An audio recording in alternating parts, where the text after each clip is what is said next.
गुजरात शहर में एक लड़का रहता था जिसका नाम उत्कर्ष था, जो 35 साल का था। उसने सोचा कि मैं अपने परिवार बताए। जब वह अपने घर गुजरात आने लगा तो उसका पूरा परिवार गाड़ी में बैठ चुका था और वह भी रास्ते में आते आते रात के 2:00 बज चुके थे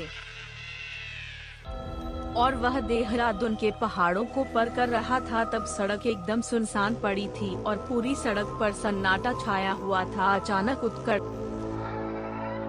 की गाड़ी के आगे एक औरत दिखाई दी जिसके काले घने लंबे बालों और सफेद रंग की साड़ी पहनी हुई थी और वह दूर से ही हाथ हिलाकर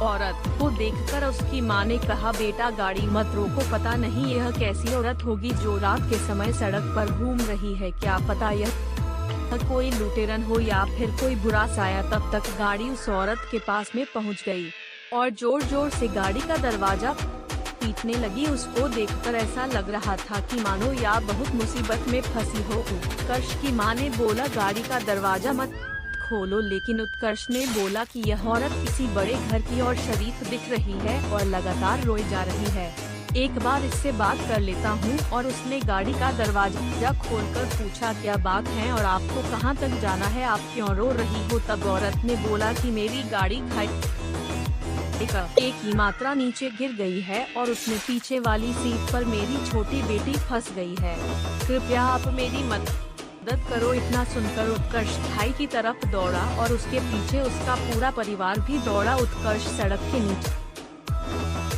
खाई में उतरा और गाड़ी का दरवाजा पीटने लगा। दरवाजा नहीं और लड़की को उतार लिया। वह लड़की लगातार रोए जा रही थी। मैंने बोला, बेटा तुम्हारी मम्मी पीछे ही खड़ी मम्मी है, के पास जाओ। तब भी वह लड़की मम्मी मम्मी बोले जा रही थी। फिर मैंने उसको अपनी गोदी में उठा लिया और ऊपर आने लगा। तभी मेरी निगाह गाड़ी के आगे वाली सीट पर गई।